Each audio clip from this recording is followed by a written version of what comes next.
चलिए, तो आज हमारा टॉपिक है perfectly elastic head on collision. कोई मुझे बताएगा वो टाइटल नंबर कौन सा आएगा?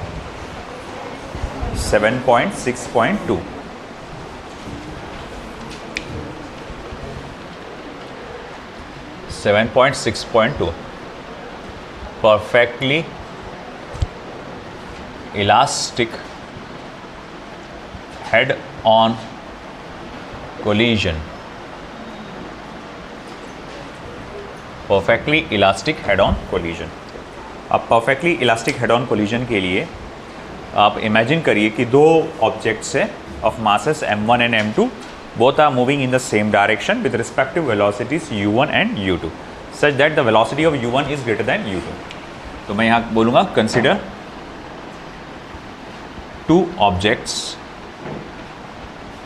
Of masses m1 and m2 moving with velocities u1 and u2, u1 greater, u1 की जो वैल्यू है u2 से हम ज़्यादा इमेजिन करके चलेंगे such that u1 is greater than u2 in same direction।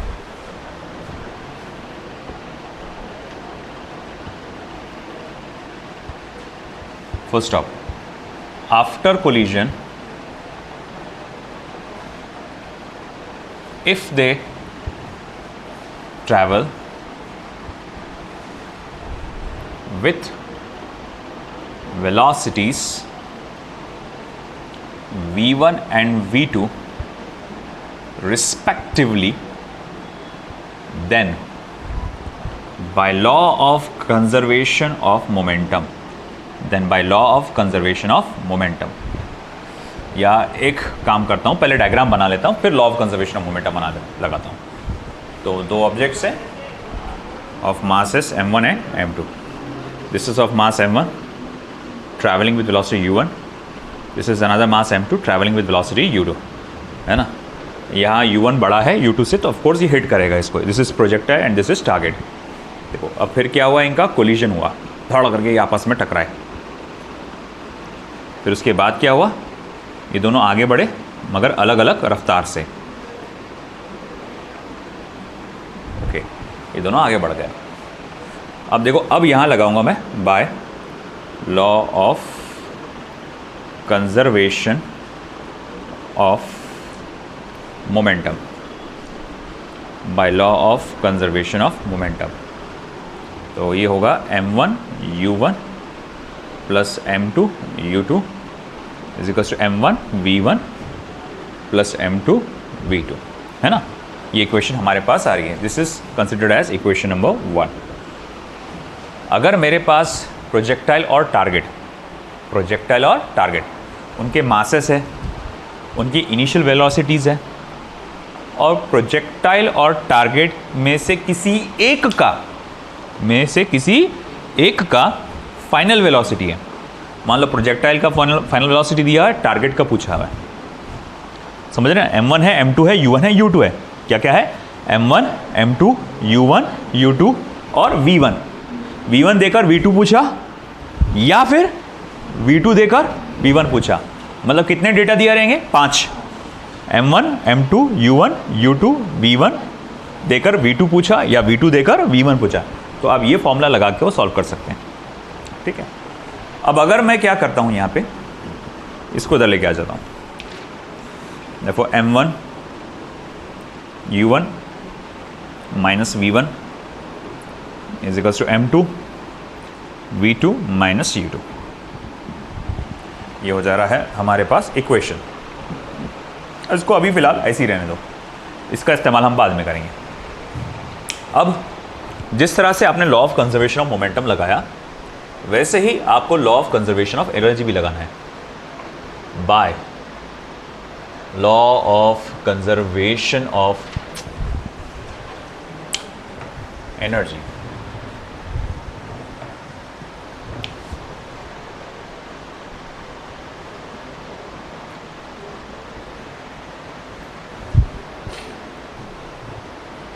तो by law of conservation of energy half of m1 u1 का square plus half of m2 u2 का square is equals to half of m1 v1 का square plus half of m2 v2 का square.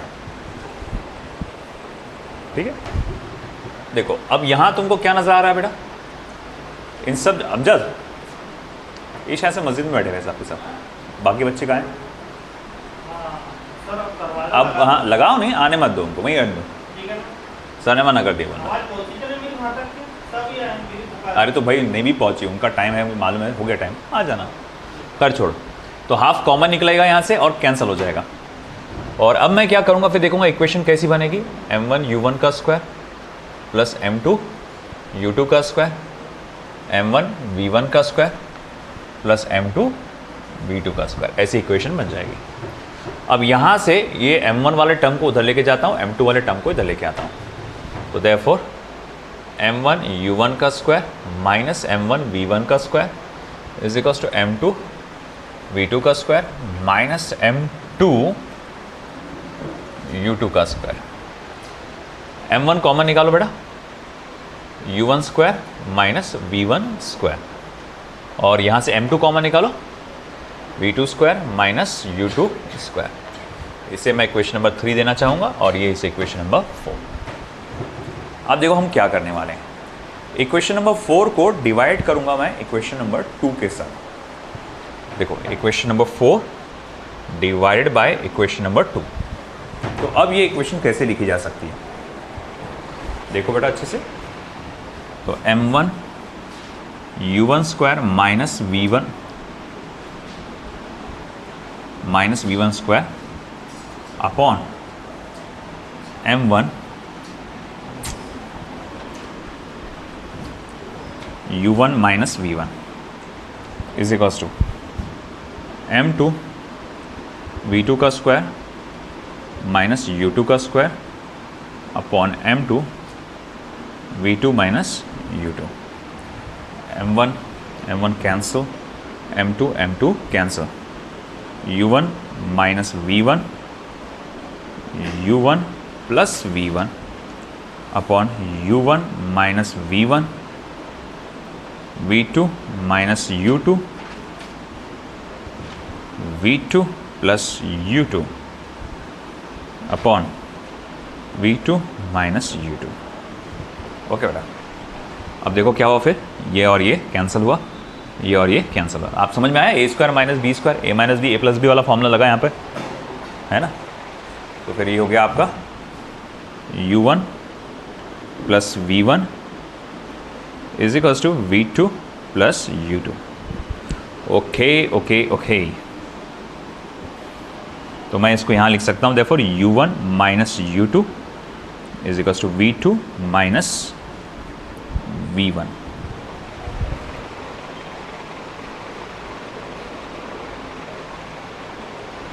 ठीक है, तो फिर ये हो जाएगा therefore okay v2 minus v1 upon u1 minus u2 is equals to 1। ये आपकी वैल्यू क्या हो जाएगी, 1 के बराबर हो जाएगी। अब ऐसा बेटा देखो यहाँ पे ये जो आप देख रहे हैं v2 minus v1 upon u1 minus u2 equals to 1, ये v2 माइनस v1 क्या है, ये है relative velocity of separation. Relative velocity क्या होता है बेटा आपका, देखो अगर दो ऑब्जेक्ट्स दो अलग अलग वेलोसिटी से ट्रैवल कर रहे हैं, जस्ट अ मोमेंट, है ना, देखो ये ए ऑब्जेक्ट और ये बी ऑब्जेक्ट, ये दोनों अलग अलग वेलोसिटी से ट्रैवल कर रहे हैं। आपको ये ऑब्जेक्ट 60 की स्पीड से आगे बढ़ते हुए नज़र आएगा, आपको ये ऑब्जेक्ट 40 की स्पीड से आगे बढ़ता हुआ नज़र आएगा, ऐसा है ना। मगर इस ऑब्जेक्ट को ये ऑब्जेक्ट आगे आते हुए नज़र आएगा कितने की स्पीड से, 20 की स्पीड, है ना। मतलब इसके हिसाब से इसकी वेलोसिटी क्या है, अलग है, 20 की वैल्यू है, 20 की स्पीड से ये आगे आ रहा। और यहीं ये ऑब्जेक्ट क्या सोचेगा, ये ऑब्जेक्ट पीछे आ रहा है, वही 20 की स्पीड से आपकी रिलेटिव वेलोसिटीज निकालते हैं। रिलेटिव वेलोसिटी कैसे निकालते हैं, अगर मैं बोलता हूँ velocity, relative velocity of A with respect to B क्या आएगा, V A minus V B, relative velocity of A with respect to B V A minus V B, है ना। मतलब दो वेलोसिटीज़ का जब आप सब्ट्रैक्शन करते हैं तो वो आपको क्या देता है बेटा, रिलेटिव वेलोसिटी देता है। देखो ये क्या है, v2 माइनस v1 क्या है, दो वेलोसिटीज़ का सब्ट्रैक्शन है, और ये u1 माइनस u2 क्या है, ये भी दो वेलोसिटीज़ का सब्ट्रैक्शन है। मगर v2 माइनस v1 क्या होता है, ये होता है velocity, relative velocity of separation. बोले समझा नहीं, होता क्या सीन देखो, तुमको मालूम है u2 की स्पीड कम रहती, u1 की स्पीड ज़्यादा रहती, ये मालूम है तुमको, ये आया धड़ आगे गया। अब मुझे एक बात बता, शुरू में देखो ये करीब आ रहा था, मतलब ये इसके करीब आ रहा था, मतलब क्या कर रहा था, अप्रोच कर रहा था। तो u1 minus u2 relative velocity हुई टकराने से पहले, u1 माइनस u2 क्या हुई, रिलेटिव वेलोसिटी टकराने से पहले, और ये अप्रोच कर रहा था उस वक्त, इसके करीब आ रहा था ना, इसीलिए u1 माइनस u2 को कहा जाता है रिलेटिव वेलोसिटी ऑफ अप्रोच, क्योंकि वो उसके करीब आ रहा था उस वक्त, है ना। टकराने के बाद धड़ क्या होता, ये दूर जाता ना उससे ज़्यादा स्पीड से।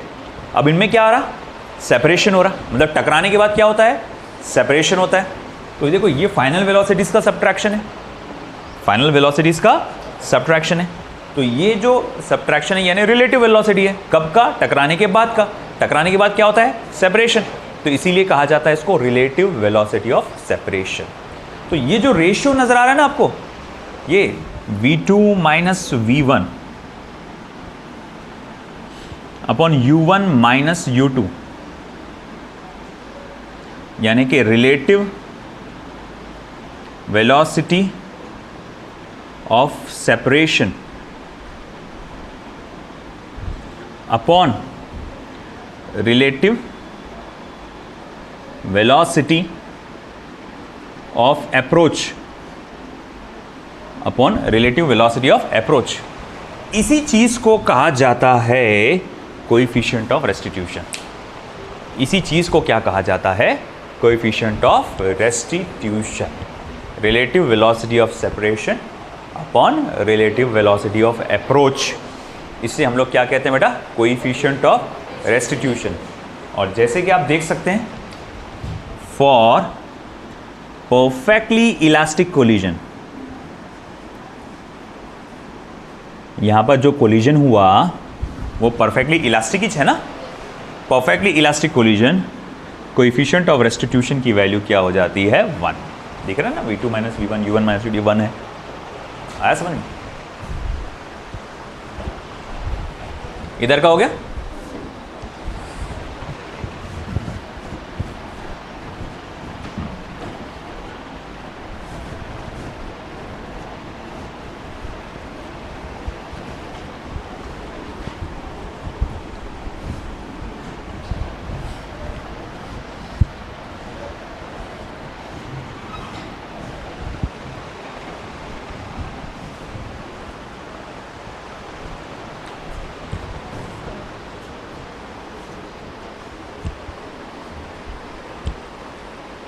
आया समझ बेटा, ठीक है। अब देखो मैं यहां से इस इक्वेशन नंबर को, इसको इक्वेशन नंबर 5 देना, तो मैं यहां लिख सकता हूं from equation number 5 v2 is equals to v1 plus u1 minus u2। मैंने क्या किया बेटा, v2 को रहने दिया, v1 को उधर ट्रांसफ़र किया, तो इस तरह से इक्वेशन बनती है। अब देखो क्या करो, इस वैल्यू को, v2 की वैल्यू को इक्वेशन नंबर 1 में डाल दो। देयरफॉर फ्रॉम 1, है ना, इक्वेशन नंबर 1 में क्या था, m1 u1 plus m2 u2, है ना, m1 v1। तो जब मैं m1 u1 plus m2 u2 is equals to m1 v1 plus m2 v2, v2 की वैल्यू आएगी v1 plus u1 minus u2। आप ये डालोगे और सॉल्व करके आप अगर v1 की वैल्यू निकालने की कोशिश करोगे, काहे कि v1 की, तो तुम्हारे पास ये डायरेक्ट लिखना पड़ेगा तुमको, क्योंकि बहुत बड़ा कैलकुलेशन आता है इसमें। तो v1 इज इक्वल्स टू, तुम्हारे पास जो फॉर्मूला आएगा m1 minus m2 upon m1 plus m2 into u1 plus twice m2 u2 upon m1 plus m2, m1 plus m2। देखो m1 minus m2 upon m1 plus m2 into u1 is equal to twice m2 u2 upon m1 plus m2। Similarly, इसी तरह से similarly bye substituting, इसी तरह से अगर मैं substitute करता हूं value of v1, v1 is equal to मतलब ये आपका v2 minus u1 plus u2 in one, in equation number 1, in equation 1 का डालता हूं प्रॉपरली, इन इक्वेशन 1 अगर मैं ये v1 की वैल्यू डालूंगा इक्वेशन नंबर 1 में, तो अब ये जो v2 को फॉर्मूला मेरे सामने निकल के आएगा वो कुछ ऐसा रहेगा, m2 minus m1 upon m1 plus m2 into u2 plus twice m1 u1 upon m1 plus m2, twice m1 u1 upon m1 plus m2। ठीक है, तो ये हो जाएगा मेरे पास, इसको तो इक्वेशन नंबर 6 देंगे हम लोग, और ये हो जाएगा मेरे पास इक्वेशन नंबर 7, और ये हो जाएगा इक्वेशन नंबर 8। तो मेरे पास ये बहुत इंपॉर्टेंट दो रिलेशंस हैं। ओके, ये अगर मास इक्वल है दोनों ऑब्जेक्ट्स का, तो किसी टारगेट की फाइनल वेलोसिटी निकालने के लिए इस्तेमाल कर सकता हूँ ये फॉर्मूला में, और प्रोजेक्टाइल की फाइनल वेलोसिटी निकालने के लिए ये वाला फॉर्मूला इस्तेमाल कर सकता हूँ मैं। ठीक है, अब ये फॉर्मूला तुमको याद रखना है। अगर तुमको ये भारी लग रहा है तो एक फॉर्मूला अभी आने वाला है इन इलास्टिक कोलिजन में, मैं तो उसको खुद बोल के चलता जान, तो भूल जाओ करके मगर ये फिर भी याद रखना तुमको, m1 minus m2 upon m1 plus m2, याद रट्टा मारो आज के दिन कैसे भी करके इसको। ठीक है, चलो लिख लो, देख लो अच्छे से इसको। अब इसके बाद अपने को स्पेशल केसेस को स्टडी करना है। जरा नालायकों से मिल के आता हूं मैं।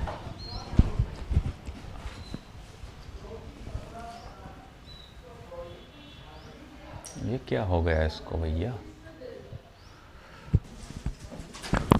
तो ये फॉर्मूला कब इस्तेमाल करना है? अगर मुझे प्रोजेक्टाइल की फाइनल वेलोसिटी मालूम है। देखो पिछली बार, अभी थोड़ी देर पहले की बात है, मैंने कहा कि law of conservation of momentum के फॉर्मूले से आप प्रोजेक्टाइल की या टारगेट की वेलोसिटी निकाल सकते हो, मगर उसके लिए कितने डेटा की जरूरत थी? 5। क्या क्या? m1, m2, u1, u2, अगर v2 निकालना है तो v1, और अगर v1 निकालना है तो v2। अब मान लो मेरे को v2 निकालना है मगर v1 का डेटा नहीं है, मेरे पास सिर्फ 4 डेटा है, m1, m2, u1, u2, m1, m2, u1, v2। तो इन दैट सेंस ये वाला फॉर्मूला काम में आएगा, है ना। देखो यहाँ m1 है, m2 है, u1 है, u2 है, v1 नहीं है। तो इन दैट सिचुएशन आप v1 निकालना है, अगर प्रोजेक्टाइल की वेलोसिटी निकालना है टकराने के बाद तो ये फॉर्मूला, टारगेट की वेलोसिटी निकालना है टकराने के बाद तो ये फॉर्मूला। अब यहां से हम फिर आगे बढ़ते हैं स्पेशल केसेस पे। इस पर्टिकुलर फॉर्मूले पे न्यूमेरिकल्स बहुत ही रेयर आते हैं, कम आते हैं, मगर आगे जो अभी जस्ट आने वाला है स्पेशल केस, तो वहां पर उस पर न्यूमेरिकल्स भर भर के आते हैं। तो देखेंगे अब हम स्पेशल केस। बेटा वो कपड़ा दे देना, थैंक यू। तो देखो स्पेशल केसेस की तरफ बढ़ते हैं।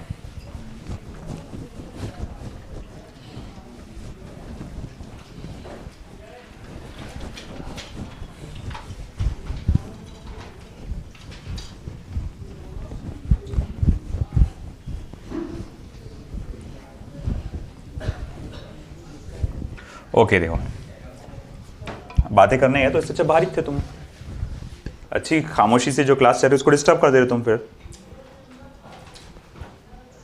तो देखो special cases,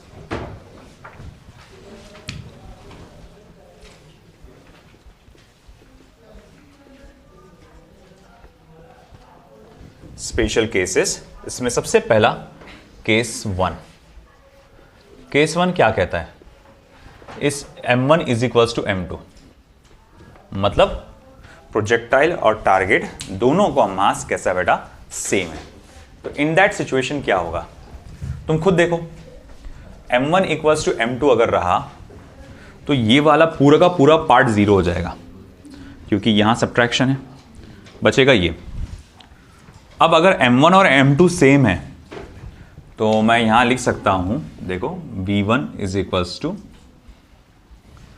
M1 minus M2 की जगह M2 minus M2 upon M1 plus M2 की जगह M2 प्लस M2 और into U1 plus 2 times of M2 upon U2 upon M1 plus M2, मगर M1 की जगह मैं क्या डाल रहा हूं M2, क्योंकि M1 और M2 दोनों के दोनों कैसे हैं, सेम है। तो देखो भाई ये तो पूरा का पूरा पार्ट जीरो हो गया है ना, क्योंकि यहां पर M2 माइनस M2 जीरो होता है। मगर यहां देखो ये क्या है 2M2 और यहां तुमने M1 के जगह M2 डाले, M2 प्लस M2 क्या होता है, वो भी 2M2 होता है, यानी कि ये भी कैंसिल हो जाएगा, सिर्फ एक चीज बच जाएगी U2। तो मैं बोलूंगा therefore V1 is equals to U2। Similarly, ठीक है, मुझे यहां लिखना चाहिए था फ्रॉम 7, इक्वेशन नंबर 7 से। सिमिलरली फ्रॉम 8, इक्वेशन नंबर 8 से आप देखो कैसा आएगा। सेम खेल दोबारा खेलना है, मगर इस बार इक्वेशन नंबर 8 में। और मैं एक काम करूंगा, यहां पर M2 की जगह इस बार M1 डाल के चलूंगा मैं। तो देखो V2 is equals to M1 minus M1 upon M1 plus M1 into U2 plus twice of M1 U1 upon M1 plus M2 की जगह आएगा आपका M1, है ना। देखो फिर से अगेन ये पार्ट जीरो हो जाएगा पूरा का पूरा, क्योंकि M1 माइनस M1 क्या हो जाता है, जीरो। ये twice M1, M1 plus M1 क्या होता है, ट्वाइस M, ये कैंसिल हो गया। तो therefore V2 is equals to U1। अब मुझे ये पता नहीं कि आपकी याददाश्त कितनी अच्छी है। जब लॉज ऑफ मोशन चैप्टर हुआ था, है ना, law of conservation of momentum आया था, उसमें एक एग्जाम्पल सॉल्व किए थे अपन ने, और मैंने ये बताया था कि अगर दो ऑब्जेक्ट्स जो आपस में टकराते हैं उनके मासेस सेम हो और इलास्टिक कोलिजन हो परफेक्टली, ये भी शर्त है, दो शर्तें। पहला शर्त क्या है, मासेस सेम, पहली शर्त क्या है, मासेस सेम। दूसरी शर्त क्या है, परफेक्टली इलास्टिक कोलिजन हो, तो उनकी वेलोसिटीज एक्सचेंज हो जाती है ना। वही खेल हो रहा। जो वेलोसिटी पहले टारगेट की थी U2, अब वो किसकी होगी, प्रोजेक्टाइल की होगी। और जो वेलोसिटी जो पहले प्रोजेक्टाइल की थी वो टारगेट की होगी। आए बस में, ये वाला लाइट बंद कर देना,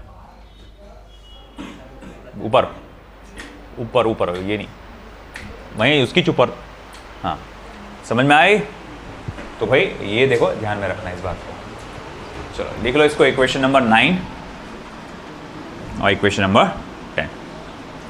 ये बहुत इंपॉर्टेंट है केस 1। अब हमको बढ़ना है आगे केस 2 पे।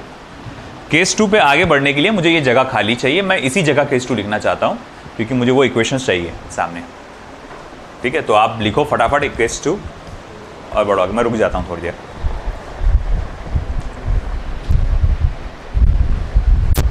तो अभी आपने केस 1 देखा, अब देखने वाले हैं हम केस 2। केस 2 में क्या होने वाला है, M1 is very much greater than M2। M1 is very much greater than M2। अगर M1 बहुत बड़ा है M2 से, इसका मतलब ये हुआ M2 को आप अप्रोक्सीमेशन में जीरो कंसिडर कर सकते हैं। M2 में अप्रोक्सीमेशन में जीरो कंसिडर, उसके सामने तो M2 क्या रहेगा, जीरो के बराबर रहेगा। जैसे फॉर एग्जाम्पल मान लो, फॉर एग्जाम्पल मेरा बैंक बैलेंस 1 करोड़ रुपया है। इमेजिन कर लो, है नहीं, है ना, इमेजिन कर लो मेरा बैंक बैलेंस 1 करोड़ रुपया है। तुम लोग बोलेगे भैया बंदा तो बहुत अमीर है ना, 1 करोड़ रुपये बैंक बैलेंस मेंटेन रख रहा है कि नहीं। मगर वहीं कंपैरिजन होगा अगर मेरा अंबानी के बैंक बैलेंस से, है ना। अब अंबानी का बैंक बैलेंस कई लाख करोड़ का है, तो भाई तुम मुझसे कंपैरिजन करोगे, मैं तो बहुत ही गरीब निकला, है कि नहीं। अरे तू पिच्चा गरीब, एकदम बहुत गरीब, है ना। तो भैया अब भाई मुझे एक बात बता, कंपैरिजन पे बहुत बड़ा फर्क पड़ जाता है। आप कहाँ किससे कंपैरिजन कर रहे हैं, अंबानी के बैंक बैलेंस को आप इससे कंपेयर कर रहे हैं, तो है ना। तो वैसे ही मामला हो जा रहा कि m1 बहुत बड़ा है m2 से, उसका मास बहुत ज़्यादा है m2 से, और उस सिचुएशन में मैं बोलूँगा m2 का मास m1 के मास के आगे कितना है? कुछ भी नहीं है कि हाथी और चींटी वाला मामला, तो उसका चींटी का मास कितना है हाथी के सामने? कुछ भी नहीं।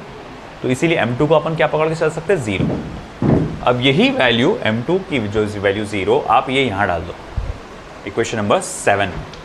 तो देयरफॉर फ्रॉम 7, देखो सबसे पहले जब तुम m2 0 डालोगे तो ये पूरा का पूरा पार्ट 0 हो जाएगा, सिर्फ ये बच जाएगा।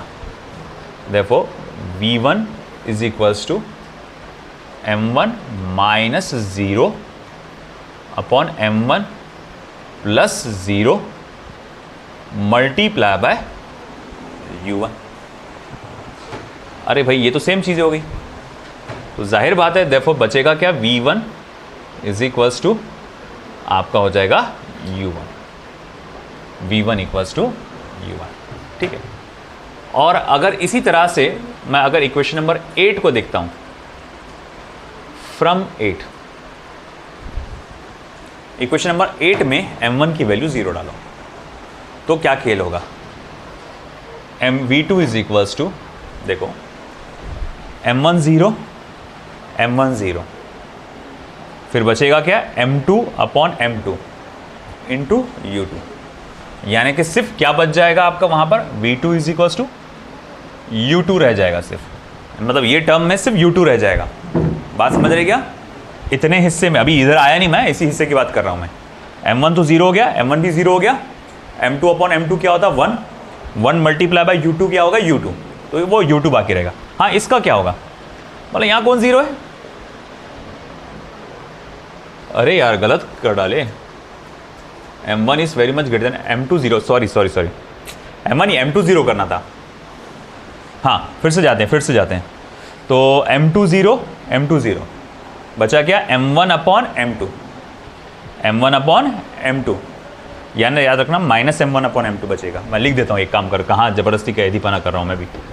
देखो 0 minus m1 upon m1 plus 0 into u2 plus twice of m1 u1 upon m1 plus 0, है ना। अब ये इक्वेशन क्या बनेगी फिर? v2 is equals to minus u2 plus देखो ये m1 क्या हो जाएगा? Cancel, 2 times of u1, that is v2 is equals to twice of u1 minus u2, twice of u1 minus u2। अब देखो यहाँ पर तुम एग्जाम्पल को समझो, क्या हो रहा है यहाँ पर, सीन क्या हो रहा है यहाँ पे। एक रफ एग्जाम्पल मैं तुमको बताता हूँ, तुमसे पिक्चर समझ में आ जाएगी इसकी क्या हो रहा है यहाँ पे। इमेजिन करो एक ट्रक, काफ़ी ज़्यादा हैवी ट्रक आगे बढ़ रहा है,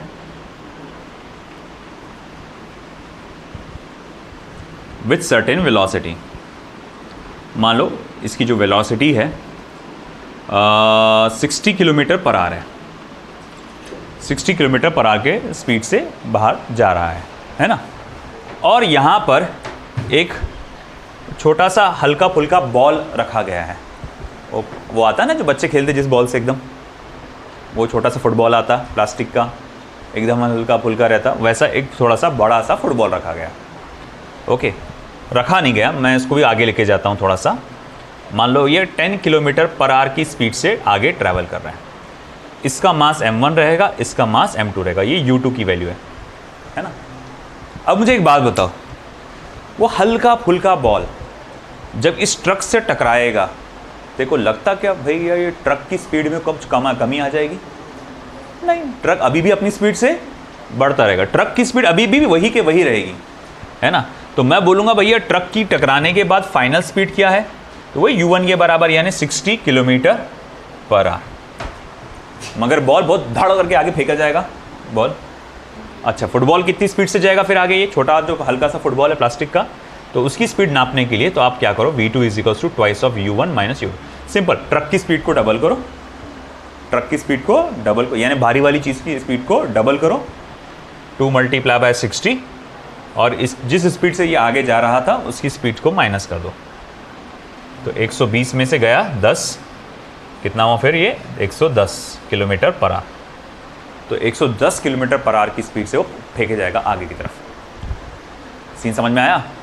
तो हमने ये देखा कि इस तरह से इतनी ज़ोर से धाड़ करके आगे फेंका जाएगा 110 किलोमीटर पर आवर। ओके, समझा ये खेल? इस तरह से। अच्छा, क्या होगा कि अगर ये अपना रेस्ट पे होता तो ये आगे मूव नहीं हो रहा था, तो u2 क्या होता है 0, और अगर u2 0 होता तो v2 क्या होता है ट्वाइस ऑफ u1, यानी ट्रक की स्पीड से डबल की स्पीड से, ट्रक की स्पीड से डबल की स्पीड से फेंका जाता था ये, है ना। तो यहाँ पर मैं लिख देता हूँ वो भी चीज़।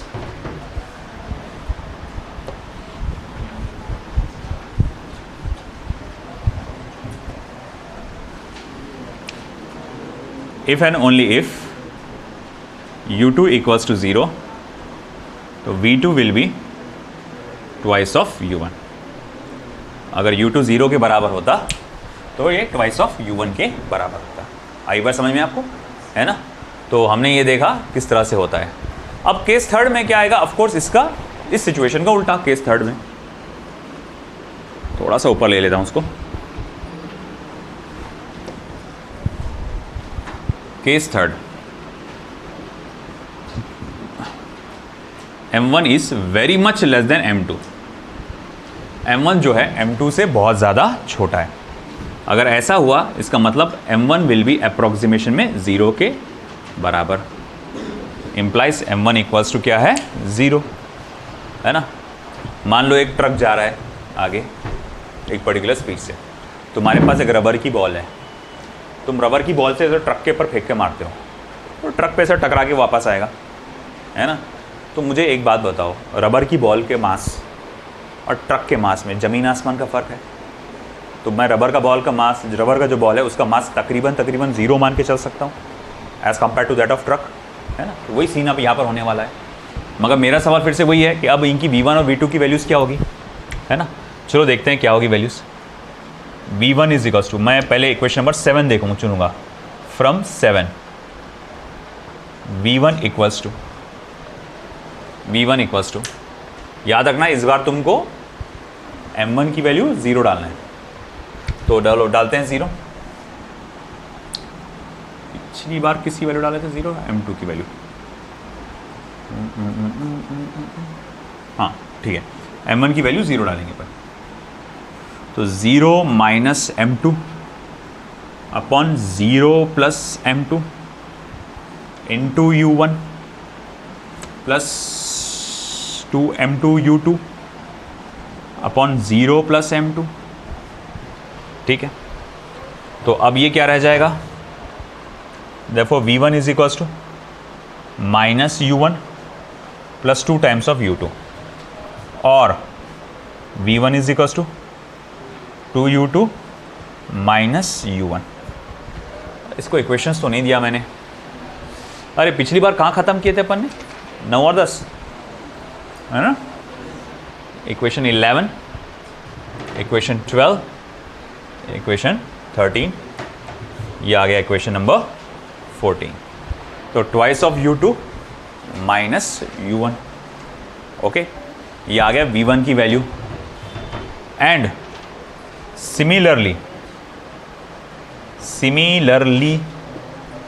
फ्रॉम 8, इसी तरह इक्वेशन नंबर 8 के अंदर मैं वही वैल्यू डालूंगा, m1 की वैल्यू 0 करूंगा यहाँ पे। तो देखो क्या होगा यहाँ पे, देखो ये तो पूरा ही 0 हो जाएगा। m1 की वैल्यू 0 डालूंगा तो यहाँ m1 है ना, ये पूरा पार्ट 0 हो जाएगा।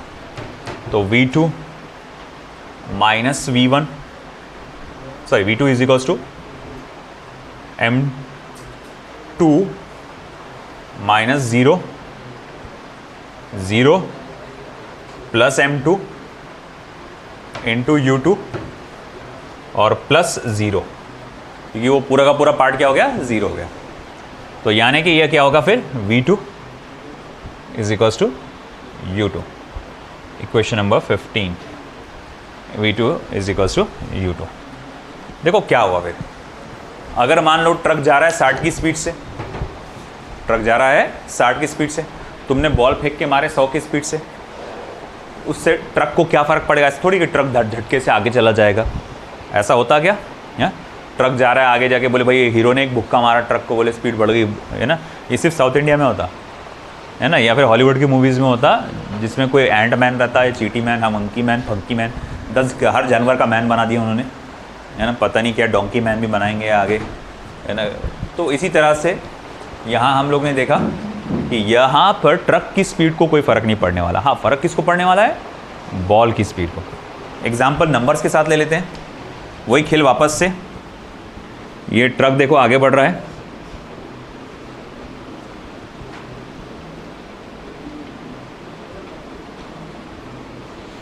ट्रक आगे जा रहा है 60 किलोमीटर पर आवर की स्पीड से। ध्यान दो रे इधर, ट्रक आगे जा रहा है 60 किलोमीटर पर आवर की स्पीड से। आपने क्या किया? उसके ऊपर एक बॉल फेंका, जैसा, ठीक है, मास m1, और ट्रक के ऊपर बॉल फेंका आपने, मान लो 100 की स्पीड से आपने बॉल फेंके, 100 किलोमीटर पर आवर की स्पीड से आपने बॉल फेंके। ये आपका क्या था? U1 था। ये प्रोजेक्टाइल है ना, इस बार ट्रक टारगेट बन गया, तो ये टकरा के आएगा वापस, तो उसकी V1 क्या होगी हमें वो पता लगाना है। तो देखो ये V1 is equals to 2 times of truck की स्पीड को क्या करते हैं अपन? डबल। भारी चीज़ की स्पीड को क्या करते हैं? डबल। तो 2 इंटू 60 माइनस 100, 120 में से 100 गया कितना? -20 kilometre per hour. Minus sign ये इंडिकेट कर रहा है कि उसका डायरेक्शन ऑपोजिट रहेगा। जाते वक्त ऐसा था तो आते वक्त ऐसा रहेगा। आया समझ में? अब कोई अगर बोलेगा कि सर अगर ट्रक की स्पीड प्रोजेक्टाइल की स्पीड से ज़्यादा है, मतलब ट्रक 100 की स्पीड से जा रहा और ये 60 की स्पीड से बॉल फेंका गया, तो अब क्या रहेगा? अरे कुछ नहीं होने वाला, ट्रक से टकराएंगा ही नहीं हो।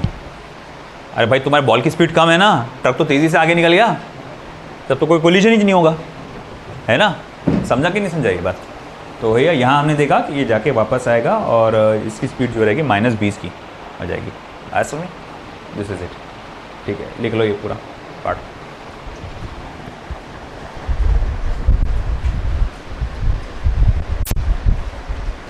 हाँ, ये -20 नहीं रहेगा, +20 रहेगा। My mistake about that. ये प्लस ही रहेगा, नॉट माइनस। मतलब ये स्केलर फॉर्म में चल रहा है, नॉट वेक्टर फॉर्म में। चलिए इधर ध्यान दीजिए। तो भाई यहाँ जो देख रहे हैं हम लोग, transfer of kinetic energy during head on collision. Transfer देखो कैसा है, टकराने के पहले, टकराने के बाद सिस्टम की काइनेटिक एनर्जी में कोई फ़र्क नहीं रहता। सिस्टम की काइनेटिक एनर्जी जैसे कि वैसे ही रहती है। बात समझ में आई आपको? टकराने के पहले और टकराने के बाद। मगर ऑब्जेक्ट्स की काइनेटिक एनर्जी में फ़र्क पड़ता है। टकराने के पहले क्या होता है कि प्रोजेक्टाइल की काइनेटिक एनर्जी ज़्यादा रहती है, तेज़ी से आता ना वो, तो ज़्यादा होती है, धड़ टकराता। फिर अब ये आराम से जाता आगे और ये तेज़ी से आगे जाता। तुम देखो ना, ये वाले की काइनेटिक एनर्जी पहले कम थी, प्रोजेक्टाइल की काइनेटिक एनर्जी ज़्यादा थी, टारगेट की कम थी, टकराए। अब टारगेट की काइनेटिक एनर्जी ज़्यादा हो गई और इसकी कम हो गई। अब भाई ऐसा तो नहीं कि इसके अंदर अचानक से नई काइनेटिक एनर्जी पैदा हो गई। Energy can neither be created nor be destroyed, it can be just transform from one form to another form. तो हुआ ये खेल कि आपके प्रोजेक्टाइल की काइनेटिक एनर्जी टकराने के बाद किस में ट्रांसफ़र हो गई? टारगेट में ट्रांसफ़र हो गई। किस में ट्रांसफ़र हो गई? टारगेट में ट्रांसफ़र हो गई। ये बात समझ में? अब हमको यही कैलकुलेट करना है कि कितनी काइनेटिक एनर्जी इसमें ट्रांसफ़र हुई होगी। वो कैसे कैलकुलेट करेंगे, है ना? Very simple. आप देखोगे कि काइनेटिक एनर्जी पहले प्रोजेक्टाइल की कितनी थी, बाद में कितनी है, दोनों को माइनस करो। आते वक्त कितना था? 60 जूल। जाते वक्त कितना है? 20 जूल। मतलब ट्रांसफ़र कितने का हुआ? 40 जूल का। वही खेल खेलना है अपने को, है ना? तो फिर मैं बोलूँगा, सपोज करो kinetic energy of projectile before collision. Collision के पहले प्रोजेक्टाइल की काइनेटिक एनर्जी क्या होगी? तो मैं इसको चलो k1 से देता हूँ, okay, half of m1 u1 का square. Kinetic energy of projectile after collision, collision के बाद प्रोजेक्टाइल की काइनेटिक एनर्जी कितनी होगी? हाफ ऑफ m2 u2 का स्क्वायर। देयरफॉर लॉस या फिर transfer in kinetic energy of projectile is, तो भैया आपके प्रोजेक्टाइल की काइनेटिक एनर्जी में कितने का लॉस हुआ है या कितनी एनर्जी उसने ट्रांसफर किया है, यानी कि डेल्टा के मैं कैसे निकाल सकता हूं? वेरी सिंपल यार, k1 माइनस k2 का डाल, है ना, तो वो आ जाएगा हाफ ऑफ m1 u1 का स्क्वायर माइनस हाफ ऑफ, ओ यार ये v1 होना चाहिए था ना, हाफ ऑफ m1 v1 का स्क्वायर। ठीक है, चलो इसमें से हाफ ऑफ m1 कॉमन निकालो, u1 square minus v1 square, ये हो जाएगा आपका u1 square minus v1 square. ठीक है, अब आगे इससे चलो इक्वेशन दे देंगे एक पर्टिकुलर, आखिरी इक्वेशन कौन सी आई थी? 15 ना, तो ये सिर्फ लॉस ऑफ काइनेटिक एनर्जी का फॉर्मूला है, इक्वेशन नंबर 16।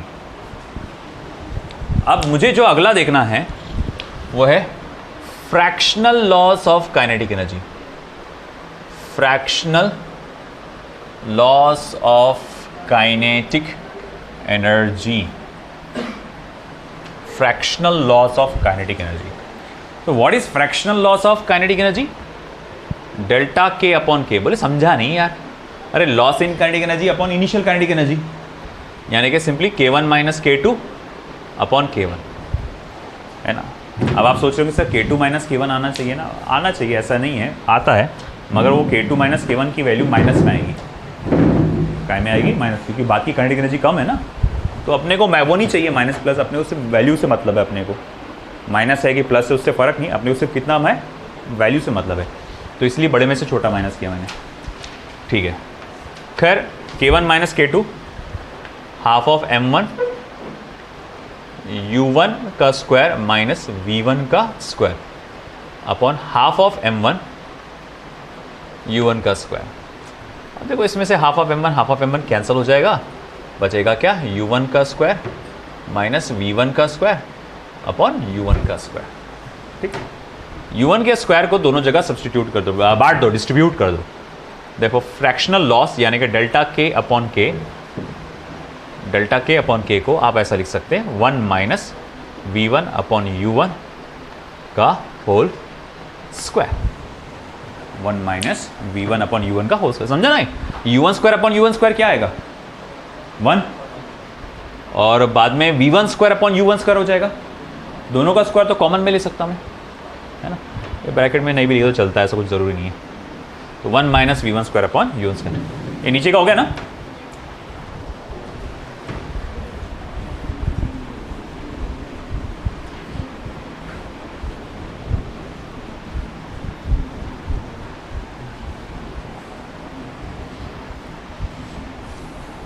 ठीक है, तो जैसे कि आप जानते हैं,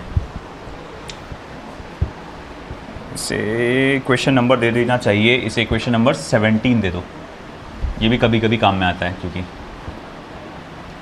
फ्रैक्शनल लॉस का फॉर्मूला देखो, एज वी नो, जैसे कि हम जानते हैं,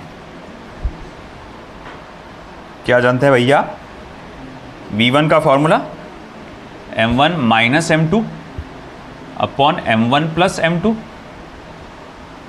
into u1 plus twice m2 u2 upon m1 plus m2। हम जानते हैं कि टकराने के बाद प्रोजेक्टाइल की जो वेलोसिटी होती है, या स्पीड बोलना चाहिए, नॉट वेलोसिटी, टकराने के बाद प्रोजेक्टाइल की जो स्पीड होती है वो इस फॉर्मूले से दी जाती है ना। अब यहां जो है इसके आगे जो मैं बढ़ने वाला हूं, यहां स्पेशल कंडीशन आ जाएगी। और बोले क्या स्पेशल कंडीशन आ जाएगी? यहां स्पेशल कंडीशन ये आने वाली है कि मान के चलो तुम्हारा टारगेट एट रेस्ट है। क्या मान के चलो? तुम्हारा टारगेट एट रेस्ट है। तो मैं यहां बोलूंगा if target is at rest, मान के चलो टारगेट एट रेस्ट है, तो U2 की वैल्यू क्या हो जाएगी बेटा? 0 हो जाएगी, है ना। अगर U2 0 हो गया तो राइट वाला टर्म पूरा का पूरा क्या हो गया? 0। तो मैं यहां लिख सकता हूं therefore V1 is equals to M1 minus M2 upon M1 plus M2 into U1। ये आ गई V1 की वैल्यू। टारगेट अगर कहाँ है बेटा? रेस्ट में है। अब ये V1 की वैल्यू डाल दो इक्वेशन नंबर 17 में, 17 खतरा। देयरफॉर फ्रॉम 17, इक्वेशन नंबर 17 से मैं बता सकता हूं delta K upon K is equals to 1 minus क्या आ जाएगा फिर? M1 minus M2 upon M1 plus M2 का होल स्क्वायर, है ना। जस्ट इतना ही लिख दूंगा मैं। अरे सर ये बाकी U1 कहाँ गया? बेटा वो U1 का भी स्क्वायर होगा ना, और नीचे भी U1 है, वो दोनों U1 क्या हो जाएंगे? कैंसिल। बस इतना ही रह जाएगा बस, है कि? हाँ बोलो, बिल्कुल समझ में आ गया। अच्छा, फिर आगे क्या? Therefore delta K upon K, मैं इसको ऐसा लिख सकता हूँ M1 प्लस M2 का square minus M1 minus M2 का square upon M1 plus M2 का स्क्वायर। आप सोच रहे होंगे यहाँ क्या हो गया? मैंने दो काम एक साथ किया। ये स्क्वायर कॉमन में है, M1 minus M2 upon M1 plus M2 का कॉमन में है। मैंने स्क्वायर को बांट दिया। M1 माइनस M2 को बोला एक स्क्वायर तू रख, एक स्क्वायर तू रख। हाँ चलो आ गया। फिर क्या इक्वेशन बनेगी? M1 माइनस M2 का square upon M1 plus M2 का स्क्वायर, है ना। फिर उसका क्रॉस मल्टीप्लिकेशन कर डाला मैंने, तो वो M1 प्लस M2 स्क्वायर जब इधर मल्टीप्लाई होगा तो M1 plus M2 square minus M1 minus M2 square upon M1 plus M2 square. अच्छा ठीक है, मान लिया। तो आगे का खेल कैसा होगा तुम खुद देखो। इधर का हो गया ना,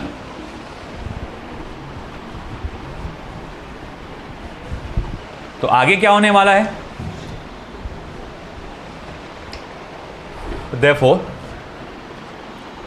delta K upon K is equals to, expand कर दो उसको, M1 square plus twice M1 M2 plus M2 square minus M1 minus M2 square को एक्सपांड कर दो, M1 square minus twice M1 M2 upon M2 का square upon M1 plus M2 का whole square. अब थोड़ा अपना दिमाग लगाओ, बताओ ये माइनस साइन अंदर घुसेगा तो ये माइनस M1 स्क्वायर हो जाएगा, ये प्लस 2 M1 M2 हो जाएगा, और ये माइनस M2 स्क्वायर हो जाएगा। फिर ये वाला टर्म कैंसिल, ये वाला टर्म कैंसिल, और ये दोनों ऐड होंगे। तो फिर इस वजह से fractional loss of kinetic energy का फॉर्मूला क्या बनेगा?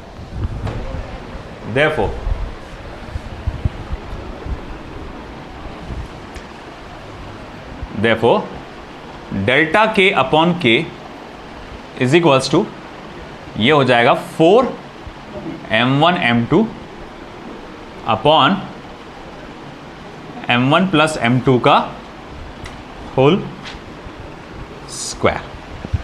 4 M1 M2 upon M1 plus M2 का होल स्क्वायर। ये इक्वेशन बहुत ज़्यादा इंपॉर्टेंट है, ये बहुत ज़्यादा इंपॉर्टेंट इक्वेशन है। इस पे बहुत सारे क्वेश्चंस पूछे जाते हैं, है ना। 4 M1 M2 upon M1 plus M2 का whole square, this is fractional loss of kinetic energy. और इसको आप ऐसा भी लिख सकते हैं, ये वाला तो मतलब कैलकुलेशन, ये वाला आने वाला इक्वेशन में कैलकुलेशन में भले ही इस्तेमाल ना करूं, मगर ये एज इट इज़ फॉर्मूला पूछ सकता है तुमसे। बोले समझा नहीं क्या, इक्वेशन देख लो फिर समझ में आ जाएगा। इसी इक्वेशन को ऐसा ही लिखा जा सकता है, ऐसा भी, सॉरी, m1 माइनस m2 का whole square plus 4m1 m2, है ना, m1 माइनस m2 का होल स्क्वायर 4m1 m2। बोले ये कैसे, ये क्या हो रहा, कुछ समझ में नहीं आ रहा, बोलेंगे आप, समझ में आ जाएगा। अभी देखो,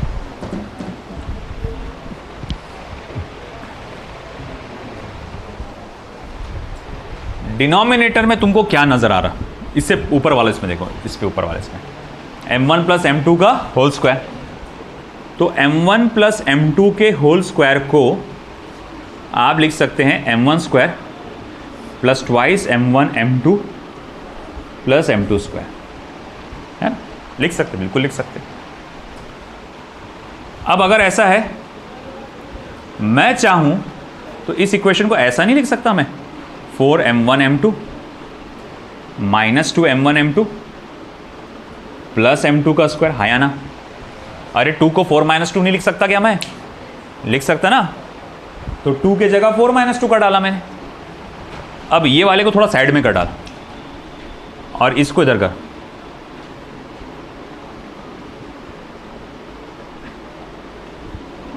और इसको मैंने साइड में कर डाला। ब्रैकेट में इसलिए डाला कि दोनों को एक साथ देख सकूं, और उसको एक साथ देखने में मुझे कुछ समझ में आ रहा है। a minus B whole square का फॉर्मूला, m1 माइनस m2 का whole square plus 4m1 m2 आया समझे? अगर मुझे लगता है कि ये अगर तुमको आया तो तुमको ये डायरेक्ट पूछेगा कि इनमें से कौन सा formula fractional loss of kinetic energy को रिप्रेजेंट करता है ना? तो ये माइनस प्लस की साइन बदल के दे सकता है नीचे, तो ये अच्छा है एक फॉर्मूला डायरेक्ट पूछने। कैलकुलेशन के लिए तमाशे वाले थोड़ी करेंगे अपन, डायरेक्ट ये लिखेंगे 4m1 m2 upon m1 plus m2 का होल स्क्वायर, ठीक है। अच्छा ये कौन सा है फिर, इक्वेशन नंबर कौन सा आएगा? ये 17 हो गया, 18a 18b, मैं ले रहा हूँ उसको 18a 18b। आया समझ में? 18 बोले तो दोनों में से कोई एक आज ले सकते, 18a बोले तो ऊपर वाला स्पेसिफिकली, 18b बोले तो नीचे वाला। अब देखो स्पेशल केसेस, इसमें स्पेशल केसेस ही बोलेंगे। केस 1, सिचुएशन ये है कि m1 और m2 दोनों के दोनों सेम है। क्या मामला रहेगा फिर? m1 और m2 दोनों के दोनों सेम है, तब क्या मामला रहेगा? तो बोले m1 और m2 अगर दोनों के दोनों सेम आए, तुम यहाँ से भी पता लगा सकते। m1 m2 सेम है तो ये वाला पार्ट तो 0 हो जाएगा, बचेगा क्या फिर? 4m1 m2 upon 4m1 m2, और वो कैंसिल होके क्या हो जाएगा? 1। तो यानी delta k upon k is equals to 1। मतलब वो पूरी की पूरी काइनेटिक एनर्जी अपनी क्या करेगा? ट्रांसफर कर देगा। देखो ये फ्रैक्शन में है, परसेंटेज में कन्वर्ट करने के लिए उसको 100 से मल्टीप्लाई करना पड़ता, फ्रैक्शन में है ना। तो भैया ये पूरी की पूरी काइनेटिक एनर्जी अपनी ट्रांसफर कर देगा। केस सेकंड, मान लो m2 is equals to n times of m1। m2 का जो मास है m1 से n गुना बड़ा है, तो for delta k upon k, तो 4m1 multiply by n times of m1 upon n m1 plus m1 का स्क्वायर।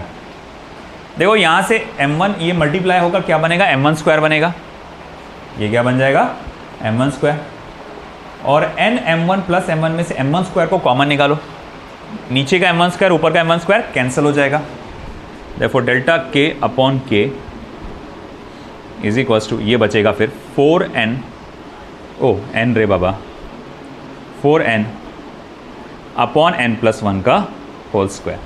ये भी एज फॉर्मूला तुमसे पूछ सकता है, या फिर कैलकुलेशन में बोला उसने, मान लो कि एक ऑब्जेक्ट है जिसका टारगेट का मास जो है वो डबल है प्रोजेक्टाइल के मास से। किसका? टारगेट का डबल है प्रोजेक्टाइल के मास से, यानी n की वैल्यू क्या है? 2 है। तो ट्रांसफ़र ऑफ काइनेटिक एनर्जी कितना होगा? तो 4 मल्टीप्लाई बाय 2 8, और 2 प्लस 1 3, उसका स्क्वायर 9, यानी 8/9 आया समझ में। तो इस तरह से ये कैलकुलेशंस आ सकते हैं। फिर एक आखिरी तो नहीं बोल सकते आज के लिए, आखिरी point, kinetic energy retained in the body.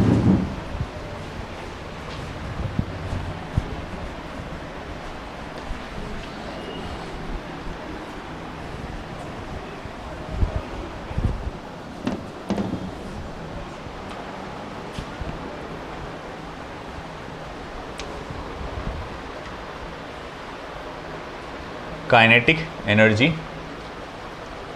Retained bye projectile. Projectile में कितनी काइनेटिक एनर्जी बच गई?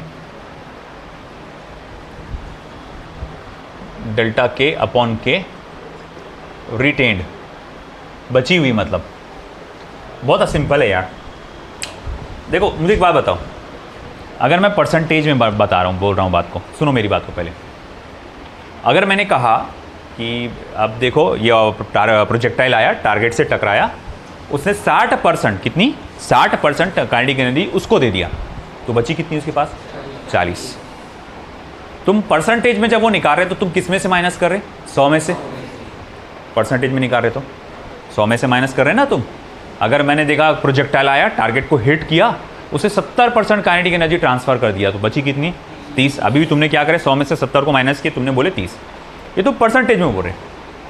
अब अगर मैं बोलूं ये प्रोजेक्टाइल आया, उसने अपनी आधी स्पीड उसको ट्रांसफर कर दिया, हाफ, तो बची कितनी? हाफ, है ना। और अच्छे से सुनो, ये प्रोजेक्टाइल आया, इसने अपनी 3/4 स्पीड उसको ट्रांसफर कर दिया, काइनेटिक एनर्जी ट्रांसफर कर दिया, तो बची कितनी? 1/4। अरे 3/4 दे दिए तो बची कितनी? 1/4। अब ये कैसे निकाले तुमने? तुमने 1 में से 3/4 को माइनस करे, द फ्रैक्शन जितना ट्रांसफर हुआ। तो वैसा ही डेल्टा के अपॉन के क्या बताता है? वही बताता है, 1/4 है, 1/3 है, 1/2 है, 1/8 है, कितना ट्रांसफर हुआ वो बताता है डेल्टा के अपॉन के। अब अगर मुझे ये पता लगाना है कि कितनी काइनेटिक एनर्जी रिटेन हुई, बची, तो मैं क्या करूंगा कि 1 में से माइनस करूंगा क्या? डेल्टा के अपॉन के ट्रांसफर्ड, है ना। जो ट्रांसफर्ड हुई उसकी वैल्यू को मैं क्या 1 में से माइनस करूंगा। जैसे अभी मैंने बोला कि 3/4 ऑफ काइनेटिक एनर्जी ट्रांसफर हो गई, बताओ बची कितनी? तो तुमने 1 में से वो जो ट्रांसफर हुई कितनी हुई थी? 3/4, उसको माइनस किए थे तुमने, है ना। तो बची तुमने 1 माइनस 3/4 बोले तो 1/4 होता। तो वैसा ही कितनी बच गई, तो 1 में से तुमको जो ट्रांसफर हुआ उसको माइनस करेंगे। तो 1 माइनस, इसका फॉर्मूला क्या अपने पास है ना। तो फॉर्मूला ये वाला चुनो जो आसान है अपने पास।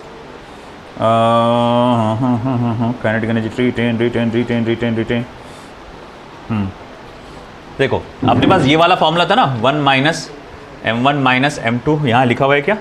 हाँ ये वाला। तो ये वाला फॉर्मूला इस्तेमाल कर रहा हूँ मैं, अपॉन m1 प्लस m2 का होल स्क्वायर। ये ट्रांसफर ऑफ काइनेटिक एनर्जी का ही फॉर्मूला है ना ये भी।